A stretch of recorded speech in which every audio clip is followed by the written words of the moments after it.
why did you think that this invitation should never have been sent in the first place to China?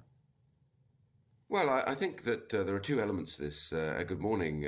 But the point is that you either invite everybody, regardless diplomatically of what their country is doing, or you start being selective. Well, the government has been selective because they've banned Russia, Belarus, and Myanmar. They've reduced the level of participation for other countries they've invited, like, astonishingly, North Korea. And others. So when it comes to China, the problem we've got is I and 6 other parliamentarians are sanctioned by the Chinese for calling them out over their abuses, not just the genocide of the Uyghur, which, by the way, over a million are either in forced labor camps, the women are being forcibly sterilized, children are being put into re-education camps to teach the Uyghur out of them, as it were. They've done the same to Tibet. There's over 250,000 Tibetans that are in forced labor camps.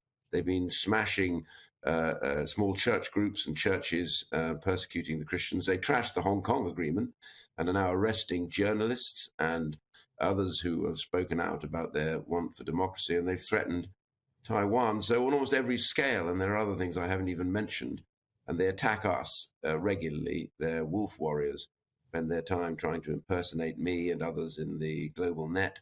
And so it goes on. So all of these are astonishing, really, if you just had one of them. And so for some, they've banned and not for them. And my argument is, they've sanctioned parliamentarians. They've sanctioned others outside too, professors and whole legal chambers, simply because we've been involved in trying to find out what's been going on to the Uyghur minority. So all of this, and so they're allowed to come. And I understand what diplomacy is all about. But if you're going to be selective, then you have to be selective. If you're not going to be selective, then you say simply, because this is a diplomatic thing, then we're going to invite everybody. So I think we're between two stools. And sorry to be so long, but just finish this point. The House of Commons and the House of Lords Parliament banned the Chinese ambassador, the representative of the Chinese government, from entering the precincts of the House of the Houses of Parliament.